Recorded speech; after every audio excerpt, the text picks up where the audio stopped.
Hi, everyone. Welcome. I'm Angela Love-Zaranka, Program Director for Lactation Education Resources. Hello, and I'm Sekeita Lewis-Johnson, Accredited Provider Program Director at LER. Welcome today for chatting with us and coming in to listen in about real talk and what it means to be an IBCLC. So I'm a board certified lactation consultant. I've been doing community support for over 30 years, and I have worked in a hospital as well as in a private practice as a board certified lactation consultant. Sekeita, how about you? Yeah, so I am also doing private practice in addition to my work with LER.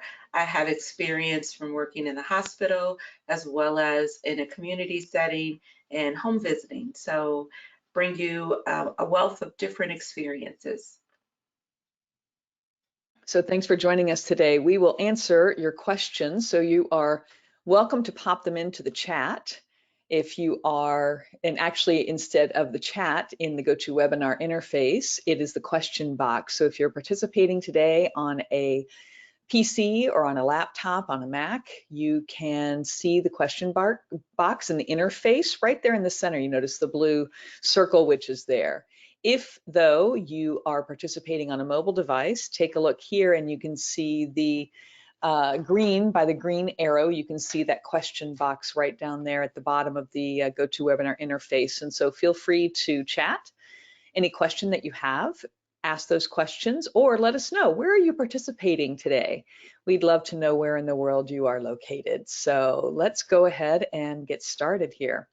Now, joining our webinar today, we have Julie Grimes, who is an IBCLC and a member of our customer support team. So she's going to be monitoring the questions in the question panel, and she'll answer them as they come through and flag a couple so that Sekeita and I can answer at the end.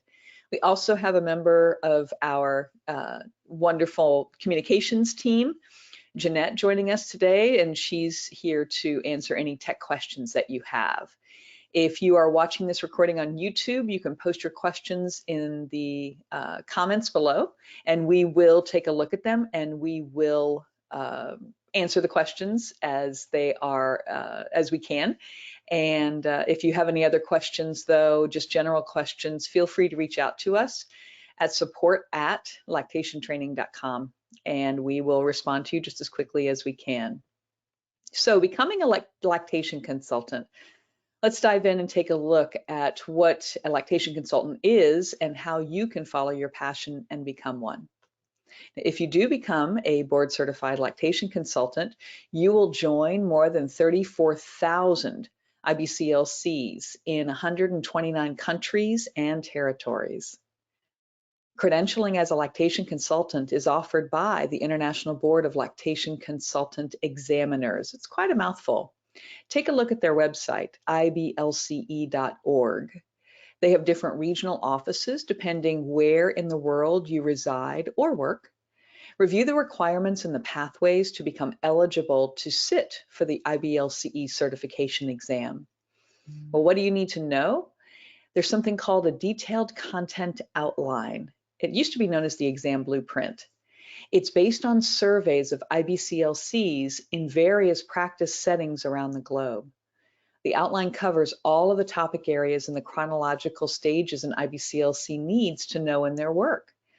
LER courses cover the entire detailed content outline, and our courses are approved by LARC, which stands for the Lactation Education Accreditation and Approval Review Committee. That's the organization that evaluates and approves lactation consultant courses around the world. Now, Sekeita is going to review a few questions that you want to ask yourself today. Sekeita, go ahead. Yes, thank you, Angela. So, we're going to start to talk about tons of things that you have to do in order to sit for the exam. When we think about all the things we have to do, there's a lot of things to consider.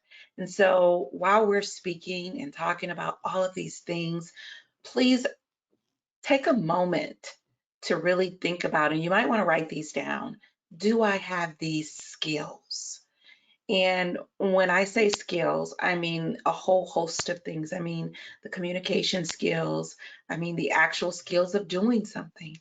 But think about those things. And if you don't have those skills, think about where you might be able to obtain those skills. Like, for instance, are you in groups where you can bounce ideas, where you can find a mentor, that sort of thing. So, buckle in because we're about to talk about a lot of things. Don't get discouraged. Be glad that this is recorded so you can go back and you can listen to it. But really take some time, even as we're speaking, even after we finish, to really think about, where am I going to get these skills from? All right, so what makes an IBCLC?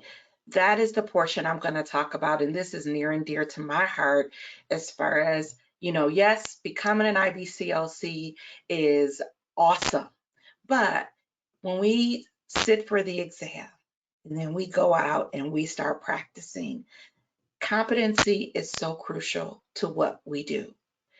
It really makes the difference between someone who is harmful versus someone who is competent in their skills. So competency means that you have the ability, the knowledge, and the skills to do whatever the task may be successfully. So when I speak about, competency, there's a range. We always talk about from novice to expert in almost any field. Everyone starts off as like a novice, right? So with that being said, I'm talking about being a competent novice. At the end of your training, you want to be confident that you are doing no harm. And essentially, that's why competency is so important. You want to provide culturally appropriate care, and particularly providing culturally appropriate care and also being credible.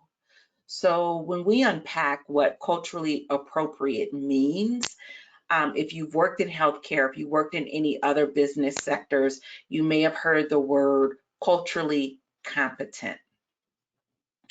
And I just talked about what competency means. And so when I think about competency, I wonder, and I often wonder, can we ever become competent in someone else's culture? So I tend to think of culturally appropriate care, and you'll hear tons of other ways, culturally relevant, but we have to be clear. And, when we think about language, we think about, what is the language saying to us? So culturally appropriate is more fitting for where we want to be, because being a culturally appropriate starts with being having cultural humility. And really, that is a term that we're hearing more and more, cultural humility care. And that is providing care by basically looking at ourselves as a self-reflection and self-critique, where we're not only learning about other people's cultures and ways of being, we're starting to examine our own beliefs and our cultural identities. So with that being said, just keep in mind that cultural humility is where it begins, and it begins with us, right? So oftentimes, particularly in lactation, we sometimes say things, and I've heard things that says, oh, that culture, they don't do that. This is what they do. And so the first part of cultural humility is really not feeding into stereotypes, not making assumptions about what someone will do or won't do based on their culture, because we really don't know on an individual level. And then being credible, it's almost like, they go hand in hand, because when you think about culturally appropriate, if you're not culturally appropriate with your clients and they can pick it up, you might lose a little bit of credibility. But there's other ways to lose credibility. So when you are asked a question that you don't know, the first thing I want you to think about is, do you try to answer based on your lived experience, or Do you simply say, you know what, I don't have that answer, let me get back to you? Or do you just answer and just give any answer? So that's what I'm talking about. There's this notion that we want to empathize. We want to really, especially with our clients, if they're complaining about pain or that sort of thing, you just want to make sure that you are really providing credible and evidence-informed information that coincides what you're talking about. And even if you don't have the answer, it's important to say, let me get back with you, because, whoa, when you do that, first of all, keep in mind, we're not walking dictionaries, we're not walking computers. It's impossible to know everything. And as you will see, there is a lot to learn when you start to sit down for your courses. But demonstrating credibility is about being forthcoming. And it's just about saying, you know what, I'm not quite sure, let me get back to you. And then check your resources and then make sure you follow up in a timely manner. The one thing I'll say is that if you lose credibility, as a lactation consultant or lactation supporter, it could translate to other IBCLCs losing credibility. And that's definitely not something we want to help, and we don't want to harm the profession. So a couple of other things we do as IBCLCs is we advise on policy. We actually help create them. And that's important to know because from a standpoint of talking about clinical care, remember, I started with some questions. I said, do you have the skills necessary? So if you're a person who's working in policy already and that's your strong suit, you can say, yep, I got that. Check that off my list, right? But we're all needed in the policy realm because, as I said before, language is important, and the language in policies matter, because poorly written policies can end up with some unintended negative consequences. So if you are a policy person and that's your thing, you already have a piece of it. However, the other piece is being a stakeholder. And so we are stakeholders, so we should be at the table whenever there's any lactation specific or related policies that are being discussed. So maybe policy is not your strong suit, but as an IBCLC, trust me, you want to know how policies are created and how they impact us, because then that informs your advocacy. Advocacy is one of the biggest parts of who we are and what we do. As an advocate is simply a person who publicly supports or recommends a particular cause or policy. So even if you're not an advisor, so to speak, you can be the person at the table listening to how policies are created and sharing your perspective. Problem solver and researcher. Being a problem solver is about 90% of what we do because each family has their own set of concerns and dynamics. And really, when lactation consultants are called for support, it's really secondary to some type of problem or issue that the family may be having with breast or chest feeding or lactation. So be mindful about framing lactation from this one size fits all framework, because we know in practice is that not one size never fits all. So we should be problem solvers. And we should be looking at things from this individualized lens of the particular family and the concerns they're sharing with us. So along with being a problem solver, remember I said you have to kind of go back and say, I don't know this sometimes. And when I think about being a researcher, there are two ways. There's the academic or scientific research. A person whose job involves just verifying information, discovering, and that's really all of us. However, it may not be in that scientific realm. It might be, I need to research, hey, for instance, there's a new mastitis protocol. Let me keep referring to that when I get issues about it. So that's the type of researching that I'm talking about. And remember, I said we're not walking around with these dictionaries in our head. We are not computers. And so we have to have valid and reliable tools that inform our practice. High-level lactation care and skilled. both of these go hand in hand, but when I talk about high level, I'm talking about that sets the difference between uncomplicated cases versus someone who, for instance, is in the ICU and they're on a breathing machine and intubated, right? Are you able to deliver that type of care? Now, I'm going to say that is really like probably the worst of the worst situation. And no, as a novice, once you sit, that's not the expectation initially, but you should be getting there. So that's that high level lactation care. That is the skilled lactation care. So when you're doing your training, sometimes you're like, why do I need to know about the brain? Like, you have all these courses you have to learn about. Now, when I think about that case that I just talked about, someone being intubated, that person had had a craniotomy. So this is a real life situation that I found myself in. And so they had some operation on their brain. So you need to know about the brain because it's that level of knowledge that sets the IBCLC apart. Being able to handle complex clinical cases and make sound clinical decisions and recommendations that are appropriate for these high acuity levels of care. So that is essentially what I'm talking about when I say high level. We do that, we collaborate. Now, that's something that we would work on a team with.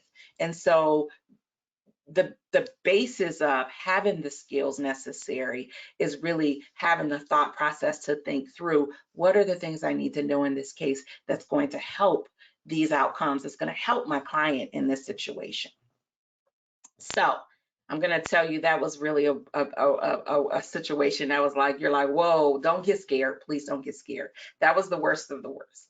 The expectation is that whatever clinical experience that you have, just always cherish it, put it in your brain and think, okay, I haven't seen it all. I'm going to build my skills with this. I'm going to really lean into instead of lean away from complex cases. Being essential and timely. So one of the things essential became a buzzword during the pandemic.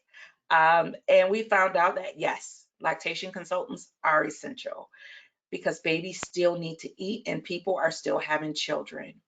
And especially during a pandemic, which is really an emergency, promoting and protecting the ability to provide human milk is so critically important. I won't go off into the shortage of stuff, but I will just say that it is so important and we are essential. So when I think about this, I'm not talking about just from human milk being just important because of bonding and family, but also from a public health and prevention standpoint. So we are essential, and it's important that we show up when people need us, that we are timely, that when they call, when they call for help, they really need help. So I don't know when this is going to be over, but just know that we are frontline workers. And so I just want to make it really clear that yes, there are other ways of providing care. Telehealth is great. We talk a lot about telehealth, but I'm going to tell you that sometimes telehealth is not the end all to be all, and we can miss some things. So because telehealth prohibits some of our abilities to use our certain senses, touch, all of those things. So I just want to leave you with that, is that when we show up in a timely manner, that also adds to our credibility. It also really says to your client, they're trying to help me. When we're not timely, that can make or break someone's breastfeeding or chest feeding experience. So I am going to end with the collaborative care partner and trusted. I love this phrase because it assumes that we're collaborating with our clients and with our families. It is this notion that we are not the center, we are not the decision maker, we are simply in collaboration with our clients as well as their other healthcare team. So just always keep in mind that it is their goals, their fears, and even their partner's goals and fears that takes precedence over our goals for them. So what am I saying? Or you're thinking, what are you saying, Sekeita? So I'm saying that, yes, we know the recommendations, exclusive breastfeeding or chest feeding for the first 6 months at least. Yeah, we know that most of us live, breathe, and eat fat, right? But it's important that we still honor those and we still talk about them. And we also understand that we're collaborating in partnership, in agreement, that when someone seeks our care, we make sure to approach it in a manner that don't overstep our boundaries. So that's how we become trusted. In all honesty, you become trusted to do no harm, to be reliable, trusted to say, I see you as a person and your goals and values matter. So refrain from like going into certain clinical situations where you assume this hierarchy type relationship or energy, let's say that. So you go in like, yep, I'm the expert. I know all about this. I've been teaching breastfeeding, chest feeding about 10, 20 years. I'm gonna tell you how this works. I'm gonna give you my spiel and that's it. If you do that, you will lose trust, no doubt. Or when you go in and you just touch someone without asking for permission. So you want to make sure that you're doing things to build that rapport that's going to add to your trust, because sometimes we're just meeting people for the first time. And so when you are collaborating, you are there as their collaborative person, the family's collaborative person. All right. The Institute of Medicine defines patient-centered care as providing care that is respectful of and responsive to individual patients' preferences, needs, and values, and ensuring that the patient values guide all clinical decisions. So I've talked about culture, I've talked about collaboration, I've talked about care, the type of care you deliver, and how communication works, and the person is at the center of it all. And if you want more information about person-centered care, please visit the Institute of Medicine's website. But I talked about, essential being a buzzword. This is also one of those terms that have become a buzzword. Please don't let it become a buzzword for you. Really practice what this model looks like, and then that would further build trust with you and your client, and not just with your client and your community, but also other clinicians that work around you. So I have more questions for you. So questions to ask yourself. Angela's going to start to speak, and she's going to take even a deeper dive.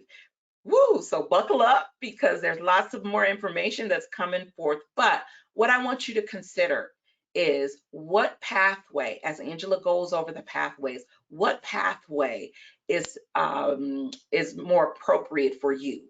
Think about your local market. If you sit for IBCLC, where would you like to work? Is it saturated? Is it not saturated? What areas need help? Are you working in a rural area, or are you working in an urban setting? Are you working in a suburban setting? Think about all those things. So do like this market analysis. And then when you think about all the clinical hours and training that you need to have, think about, how does this fit with my life and my family? So those are all things to consider. And I will be back a little bit, but I'm going to hand it over to Angela to give you the nitty-gritty. Angela, take it away. Thanks, Sekeita. I appreciate it. Okay, so now here's the general sense of how to become an IBCLC. So it can seem a little bit complicated, but we're going to break it down just to bring it into separate steps so that you can sort of see yourself in each one of these steps. So the first thing you need to do is choose a pathway. We'll come back to this in just a minute. Now, each individual pathway has 3 components. The first component is education. The second component is clinical hours. And the third component is getting ready for the exam. Okay, so first component being education. There are 2 different forms of education that you need. The first one is health sciences education. So that is typical education for a healthcare provider.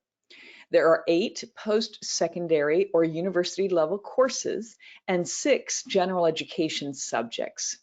You can find a full list of the 14 subjects on the IBLCE website. You can search for it or find the link in your resource document. It's attached to the GoToWebinar platform.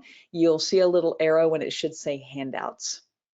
So the 8 university level courses are, and you don't need to write these down right now, biology, anatomy, physiology, infant and child growth and development, introduction to clinical research, nutrition, psychology or counseling skills or communication skills, and finally sociology or cultural sensitivity or cultural anthropology.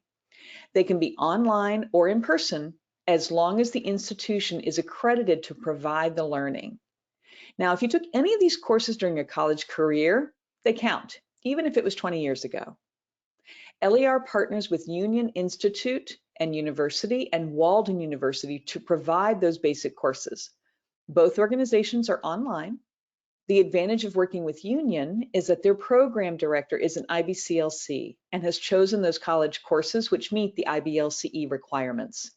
If you want to get your bachelor's degree in maternal child health with a concentration in human lactation, take a look at Union. Another advantage is that both universities will accept federal financial aid. The 6 general education subjects are medical documentation, medical terminology, occupational safety and security for healthcare providers, professional ethics for health professionals, universal safety precautions and infection control, and basic life support. 5 of the 6 general ed courses can be taken through LER. The only one you'll need to search for is basic life support. In many countries, there is an in-person skills check for this training. I've heard some organizations providing this training are now doing so completely online. Check with your local resources. The guide provides you with general descriptions. The guide on the IBCLC website will provide you with general descriptions for what a typical course would mean in each subject area. Now, do keep in mind that the IBLCE is international. Therefore, the description of each one of the college courses may not exactly fit the description from your course syllabus from when you took that course. That's okay. IBLCE utilizes broad terminology with the understanding that there is no one universal definition of what a course in, let's say, clinical research will cover. So some will ask, well, why are these 14 courses required? The IBCLC is a standalone credential, meaning you do not need another certification, degree, or license to practice as an IBCLC. Once you pass the exam, you will be an allied healthcare professional. The courses will actually help you to be prepared for your career as an IBCLC. So the second thing you need is lactation-specific education. This is where LER has you covered. The education should be comprehensive and cover the IBLCE detailed content outline. IBLCE requires at least 90 hours of lactation-specific education and 5 hours on communication skills. Our 5-hour course is specific to lactation and breastfeeding care to help you in your practice as a lactation consultant. The third component is lactation-specific clinical experience. These can include in-person consultations, telephone consultations, or online breastfeeding and lactation care that supports breastfeeding families. It also includes lactation assistance to pregnant and breastfeeding clients and lactation education to families and/or healthcare professionals. These hours are to be obtained in the 5 years immediately preceding when you apply for the exam. How many hours do you need? Well, that depends on which pathway you choose. So as I mentioned, the clinical hours need to be accrued in the 5 years prior to applying for the exam. So pathway 1 is for healthcare professionals and those who provide breastfeeding support through an IBLCE recognized breastfeeding support counselor organization. Healthcare professionals include physicians, nurses, midwives, dietitians, physical therapists or physiotherapists, speech pathologists, and others. Breastfeeding support organizations include those accredited through breastfeeding support counselors include those who've been accredited through organizations such as LER, La Leche League International, the Australian Breastfeeding Association, and several more. As of today, there are approximately 40 organizations that have applied to IBCLC and have been approved. Now, Pathway 2 applicants must complete a comprehensive academic program in human lactation and breastfeeding through an accredited university program, such as Union. Their education has both didactic and clinical components, and they require 300 clinical supervised hours working with breastfeeding and chest feeding families.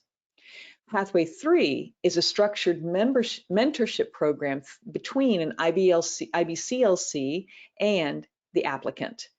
The IBCLCs or IBCLC, either several of them or just one, depending upon your area, they must be in good standing with IBLCE.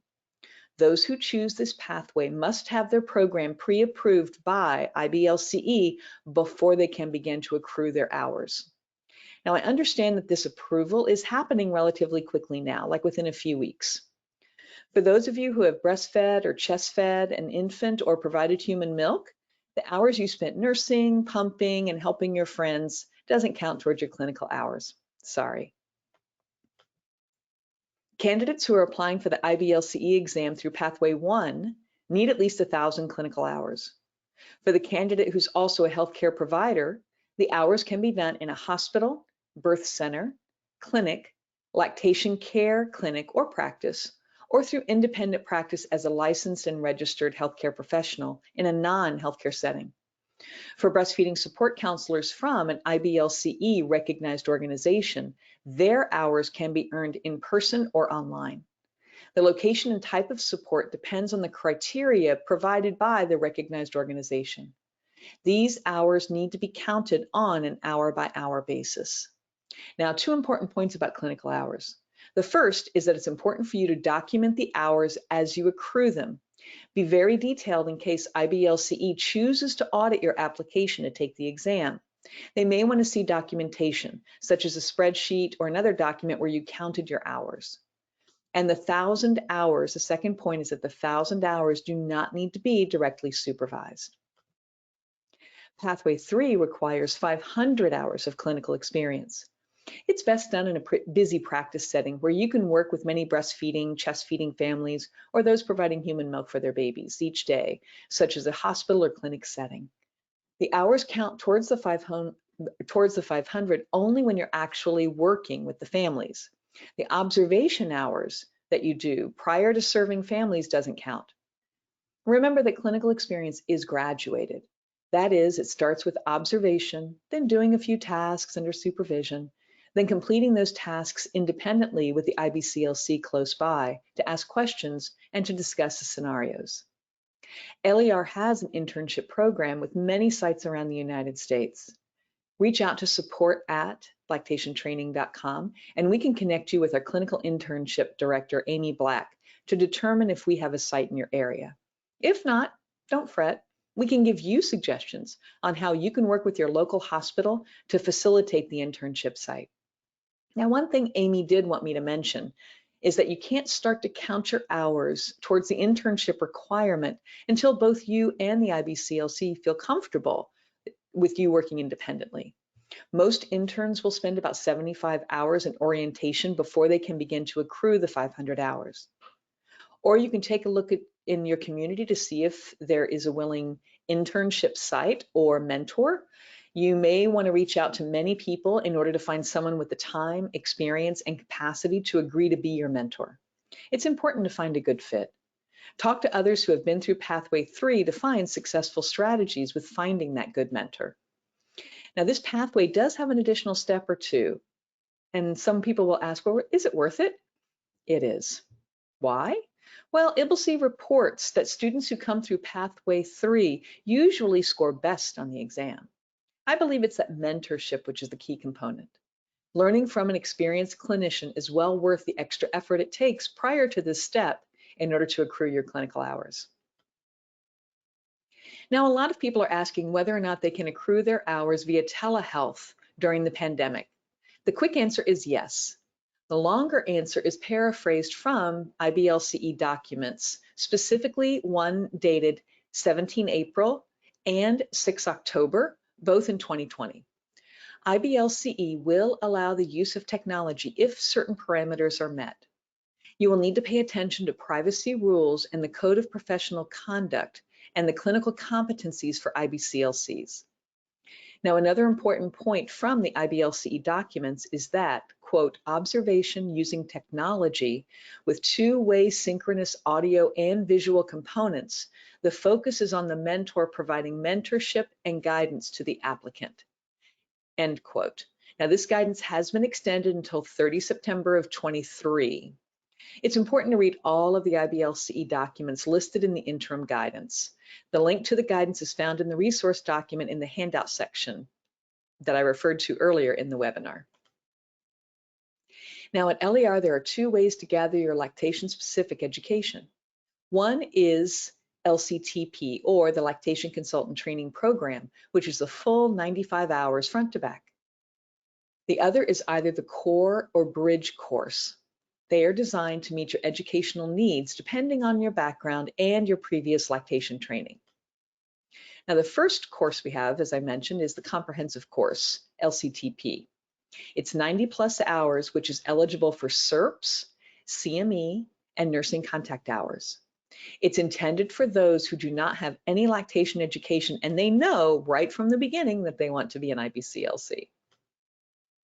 We have more than 35 of the most knowledgeable, amazing, experienced instructors who are practicing lactation consultants, researchers, and authors who teach in our courses, including me and Sekeita. Our classes are economical. You can view them on a variety of devices such as your computer, tablet, or phone. They're optimized for a computer, but they can be reviewed later when you're on the go. We've been educating people in person and online since 1990. We update our course information with the latest peer-reviewed evidence on a regular schedule, but we will update sooner as new evidence emerges. If you have a quick question for the instructor or you want to discuss a concept with fellow students, there are several ways to connect and get the answers you need. We have a very active Facebook group for those who are enrolled in our LCTP, which is the 95-hour course, or our core course, bridge course, or exam review course, where students can meet each other and support each other along the way. We have experienced IBCLCs in the group who can also support the journey. Now, upon completion of the 95-hour course, you are eligible to take the Certified Breastfeeding Specialist exam. The exam is included in the price. Once you pass, you are a Certified Breastfeeding Specialist. This is to recognize you for the level of education you have attained. With this certification, you can begin to collect your clinical hours towards the IBCLC exam. Now, if you're unsure where to start or you already have some lactation-specific education hours, then we have our core or bridge programs to meet your needs. They have the same advantages as the LCTP course. Our initial course is called Core because it will provide you with the basics of lactation education you need to understand what it means to begin supporting the normal course of breastfeeding. It's 52 hours of online education, at least 52 hours actually. It covers the basics such as anatomy and physiology, infant growth and development, supporting the preterm baby, medications and breastfeeding, and many, many more. At the end of the course is a Certified Breastfeeding Specialist exam.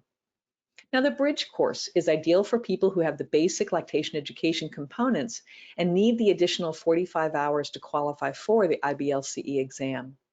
Topics in the bridge course include legal and ethical issues for the lactation consultant, infant feeding and disasters, breastfeeding the infant with medical challenges, case studies, and the clinical skills videos. Not sure where to start? If you're new to the profession, I would suggest the core course. Get your feet wet and see if becoming an IBCLC fits. And I'm really glad all of you are listening to me today, Sekeita and I today. And the reason why is because our Black Friday sale continues on the LCTP course, on the bridge course, as well as on our core course. And so all three are currently 10% off. And so if you are interested or even thinking about whether or not you want to take one of these courses, now would definitely be the time to give it a try. And so it goes until December the 2nd at 11:59 p.m. Eastern Time. We also have another course which is completely in Spanish. It is on our sister website, Capacitación en Lactancia, and it is the exact same high quality education and instructors, all in Spanish.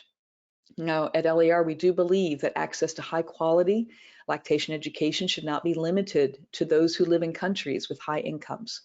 We recognize that in many parts of the world, the relative purchasing power of the local currency may make the cost of lactation education inaccessible.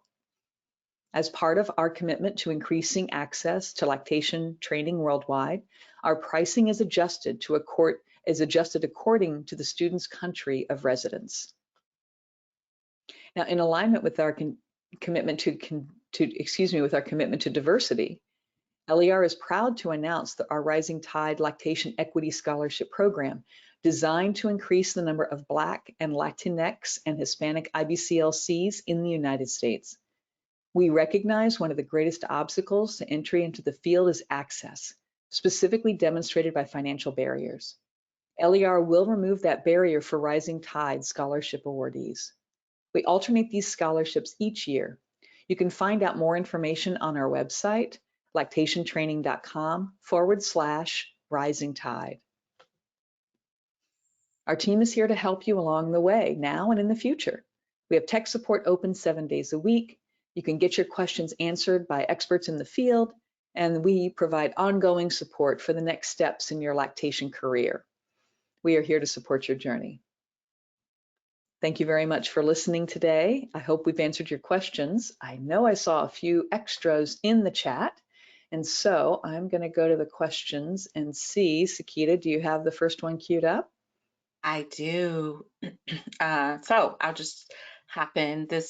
They start off with thanks, but the question is, would you please speak on the realities of dealing with accepting health insurance as a private practice IBCLC?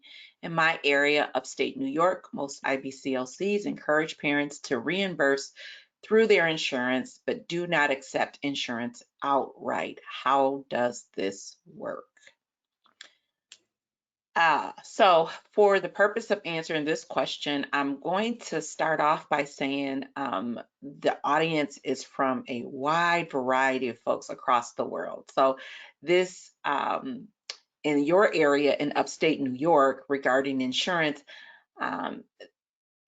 that's typically how it works, the way you described it. There are some insurances that you can become a provider. You would have to be credentialed with that insurance provider. And that takes doing some research and filling out applications. I believe it also takes funds to be able to do that. And there's other ways. So there's some other things happening and brewing. But in a nutshell, that's typically how private practice works. Angela, you want to add something to that? Yeah, it is something which there's a few hoops to jump through. The only cost I can think of, because I've actually done this working as a private practice lactation consultant, the only cost is actually making sure that you have malpractice insurance, but that's common sense. And so I don't think that the actual process costs any money, but some of the extras that you may need in order to qualify, in order to be impaneled as someone who is in network, it takes time, and time is money. And so it does take time and resources in order for you to navigate and to figure it out. And I think this goes really well with the next question, don't you, Sekeita? I saw it. Yeah, go ahead. So someone is a student also in the United States. And just one quick note about health insurance, of course, that is US specific. And so this person also is in the United States and they have 3 young children. And they are a nurse coming from an inpatient hospital background, and they're curious, how can you earn a living wage as an IBCLC if you're not working in a hospital or clinic? And the answer to that is yes, and it takes work. It's opening up your own business. It's opening up your own private practice. And I have done that. Sekeita has done that. And yes, indeed, you can make a living wage. And remember that you are an entrepreneur. And so there are those things that need to be done that Sekeita was actually talking about in the beginning of the webinar. Do that market analysis, find out who's in your community.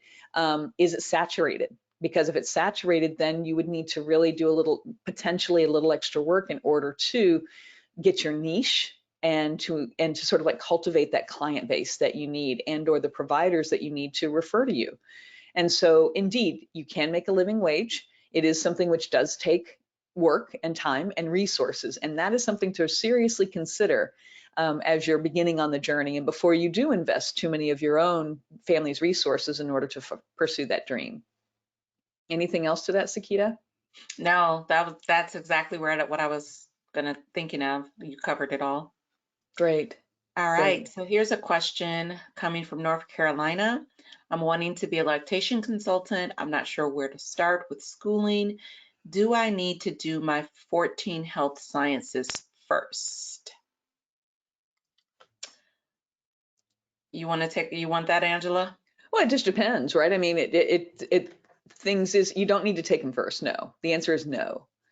That But said, yeah, that's going to take some time and some resources, right? I mean, it's going to take, if you haven't been in school for a while, it's going to take a little bit of an adjustment. And how do you work that into your life if you have a family and or if you have a job?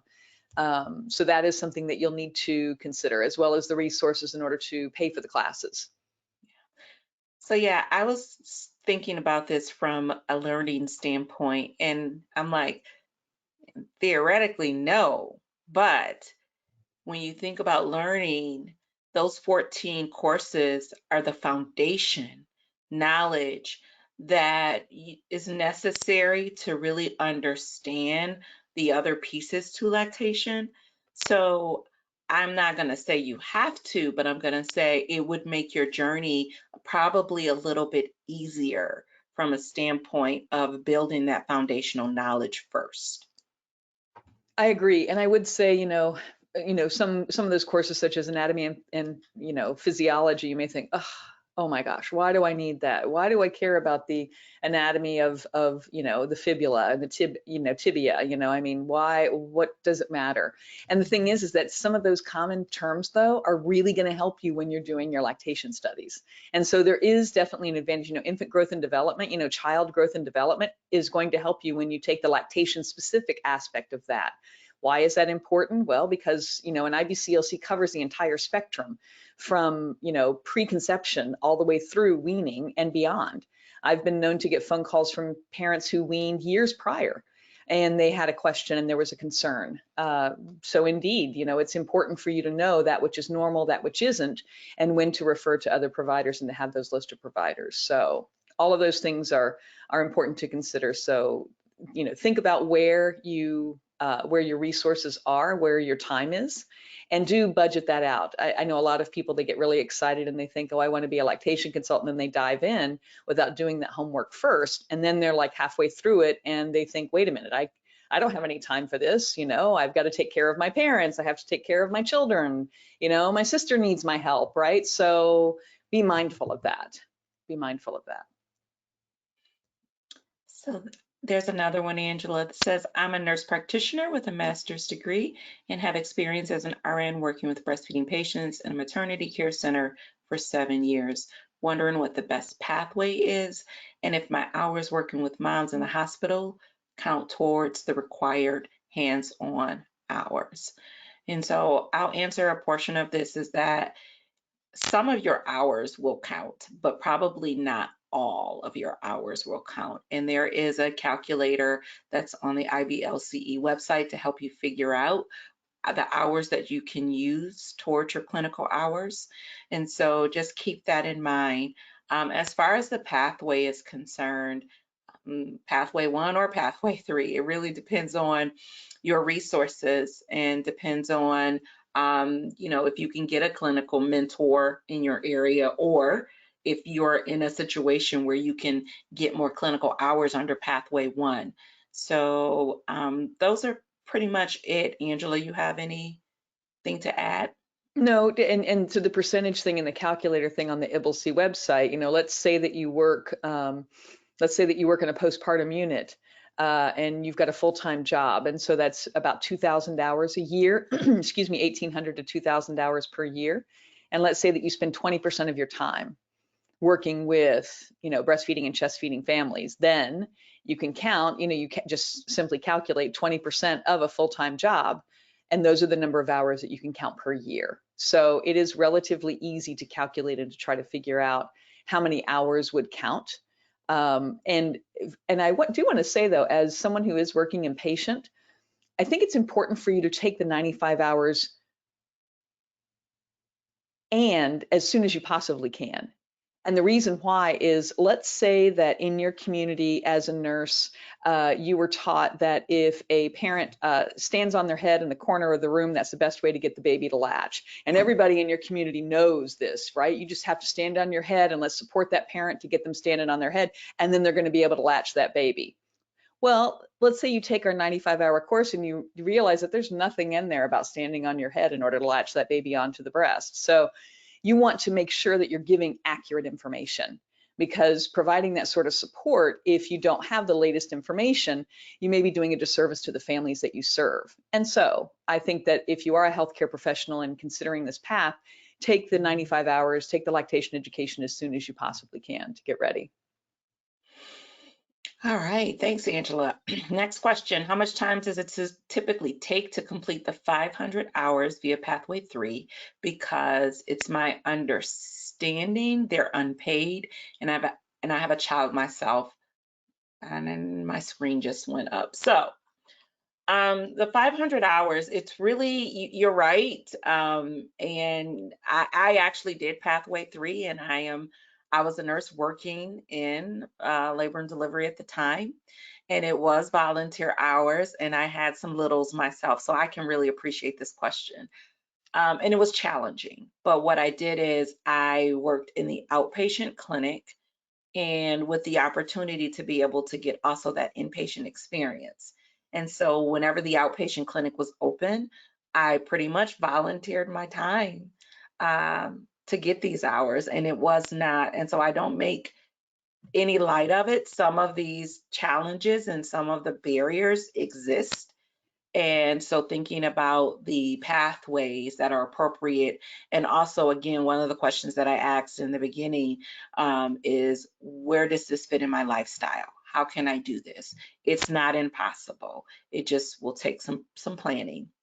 It does, and there's another question in here, are there some ways to earn income during that time? And yes, there are ways to earn some income. I mean, I do know some mentors, not a lot, but I do know some mentors who will pay their interns for their time when they're doing the internship, but that's not something which is typical.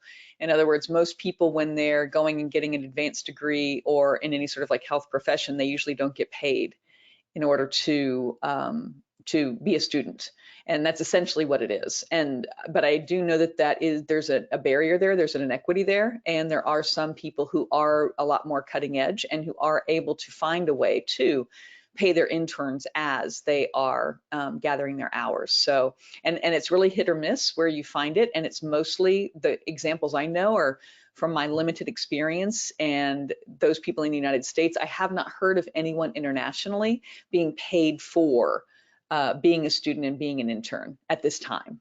So it could exist, I'm just not aware of it. Okay. There's another question. I'm a stay-at-home mom, so schooling would be online. I can't seem to find an actual program in my area, North Carolina. So that's why I'm going to do my health sciences first. Is there something different you would recommend me doing first? Thank you. I think that's a great start. Yeah, I think, and there's not a lot of in-person lactation. Actually, in North Carolina, there's a phenomenal Pathway 2 program, but if you already have those college courses, then it would be redundant. But if you don't have those college courses and you're looking for a bachelor's degree in North Carolina, there's an amazing program. There's a couple of them. And so do take a look and see where the Pathway 2 schools are. If you go to the LEARC website, leaarc.org, leaarc.org, they have a list of I believe there's 8 Pathway 2 programs in the United States. So they have a list there. I know that they are in Georgia. I know there's 2 online. There's 1 in Georgia. I think there may be 2, if not 3, in North Carolina now. I think there's 1 out in the north. There's 1 in Michigan. Thank you very much. And I think there may be 1 out in the Pacific Northwest. So, Yeah. so there you go. All right, Angela. So what do I need to maintain once I get my IBCLC? Is it Great continuing question. education or do you retake the exam? This is a favorite question because no, you don't have to retake the exam anymore. Anymore. Yeah, this is new. So, Yeah. so no, All right. you do need 75 hours every 5 years. You need 75 hours of lactation specific education every 5 years. Plus, you need to have your BLS. You need to have basic life support card, and you also need 250 hours working clinically. And clinically can be advocacy, it can be research, or it could be working directly with families. And so there are several ways by which you can meet the requirements to remain board certified as an IBCLC. Yes. All right. There's another question. Thanks, Angela. Is there an application process to submit before you begin getting hours? So Yes. if it's pathway 3, yes. 3. If it's pathway 1, no. Right. So so you have to decide which pathway you're going to take. And I think this person has asked a question before. Let's see if I can find this person in the chat. No, yes, this person is a speech pathologist. Pathway 3. And So it's, yes. yeah, as a speech pathologist. So yeah, and they have the health courses. Yeah, pathway 3, good. So yes, you do need the application. You do need to submit. You need to find a willing IBCLC or several folks first, because you have to submit their IBCLC number with the application, and they have to sign off on it as well. So you do need to find those folks, submit the application. Once it's approved, then you can begin doing the hours. I know some folks who will send in the application and start those observation hours in those weeks until they hear back from IBLCE. So, oh, someone is asking if they have to sit the exam next year, if in 2023. So no, to this person who's asking, no, you sat the exam in 2003, you resat that exam in 2013, you do not have to sit that exam. I would highly recommend that you reach out, that you make sure that your email address is accurate with IBLCE, because they're going to send you an email that outlines everything, or you can go on their website and they've got a really good and robust recertification FAQ and handbook. And so do take a look at that. Yeah, I would say the first part that you said, Angela, reach out to IBLCE about the email, because I recertify next year and I've already started receiving emails about the self-assessment. And so you definitely, yeah, I've Are you a already 2023 person, Sekeita? Yes. Well, I was 2022, so I was one of the first in 2022 to finish it up. So yeah, it's really not onerous. It's really not.